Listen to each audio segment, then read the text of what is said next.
අද වීඩියෝ එකෙන් ඔයාලත් එනවද අපිත් එක්ක ලෝකයේ තියෙන හොඳම එයාපෝට් එකක් බලන්න යන්න.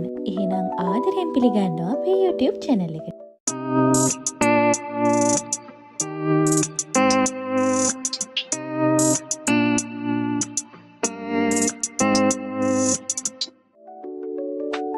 මේ පාර අපි ලංකාවට ආවේ බ්‍රිස්බන් වල ඉඳලා සිංගප්පූරුව හරහා. ඉතින් බ්‍රිස්බන් වල ඉඳලා අපි සිංගප්පූරුවට ආවට පස්සේ අපිට පැය 15ක ලේಓවර් එකක් තිබුණා.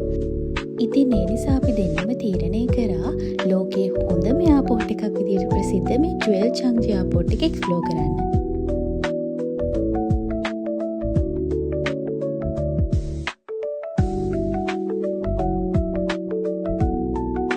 සිංගප්පූරුවේ චංජි එයාපෝට් එක කියන්නේ ලෝකයේ හොඳම හා නවම ගුවන්තොටුපළවල් අතර ප්‍රමුඛ ස්ථානයක තියෙන ස්කයිට්‍රක් වර්ල්ඩ්ස් බෙස්ට් එයාපෝට් සම්මාන ගණනාවක් දිනාගත්ත විශේෂ ස්ථානයක්. ඉතින් මේ එයාපෝට් එක වසරකට කෝටි 7කට වැඩි මගීන් සංඛ්‍යාවක් භාවිතා කරනවා කියලා තමයි අපිට දැනගන්න ලැබුණේ. චංජි එයාපෝට් එක ලෝකයේ තියෙන හොඳම ගුවන්තොටුපළක් වෙන තවත් එක හේතුවක් තමයි එයාපෝට් එක ඇතුළත තියෙන පිරිසිදුකම. ඒ විතරක් නෙමෙයි මේ එයාපෝට් එක ලෝකයේ තියෙන හොඳම shopping and relaxation hub එකක් අයිති එයාපෝට් එක කියලා හඳුන්වන්න පුළුවන්.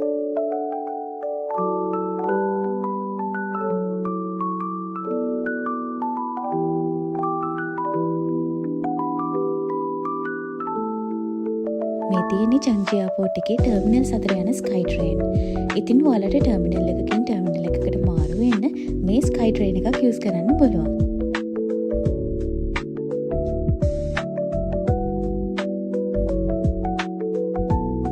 චංජි එයාපෝට් එකේ හැම ටර්මිනල් එකකම වගේ හරි අපූර්ව දේවල් තියෙනවා බලන්න. ඉතින් හරියටම කිව්වොත් ඔයාලට දවසක් වගේ ගත වෙනවා මේ එයාපෝට් එක එක්ස්ප්ලෝර් කරන්න.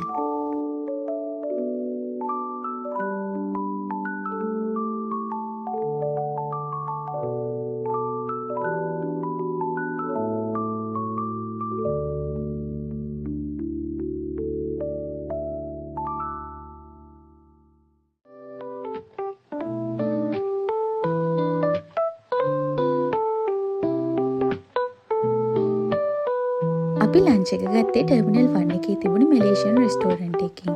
ඇත්තටම කියනවා නම් මේ එයාපෝට් එකේ ගොඩාක් ලොකු රෙස්ටෝරන්ට් කලෙක්ෂන් එකක් තියෙනවා. අපි ඊළඟට ගියේ එයාපෝට් වීවිං ඩෙස්ක් එකට. ඔයාලට ටිකක් දිග ලේ ඔෆ් එකක් තියෙනවා නම් අනිවාර්යයෙන්ම මෙතෙන්ට ඇවිල්ලා පොඩ්ඩක් විවේක ගන්නත් අමතක කරන්න එපා.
ඉතින් අපි මේ දැන් යන්නේ චංජි එයාපෝට් එකට එන හැමෝම අනිවාර්යයෙන්ම එන තැනකට.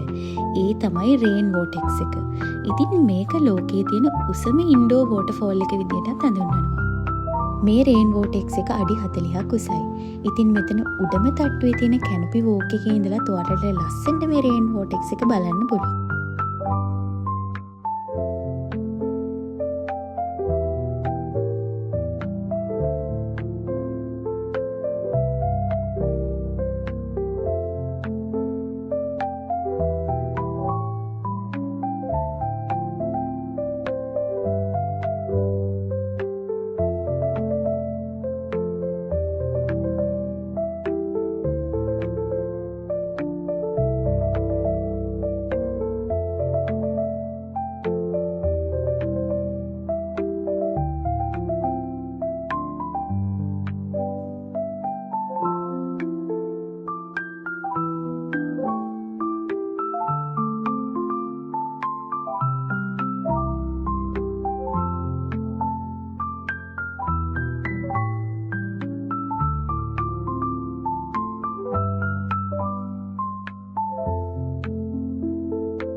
සිංගප්පූරුවේ චංජි එයාපෝට් එක කියන්නේ ඔයගලන්ට එක දවසකින් බලලා ඉවර කරන්න පුළුවන් තැනක් නෙමෙයි.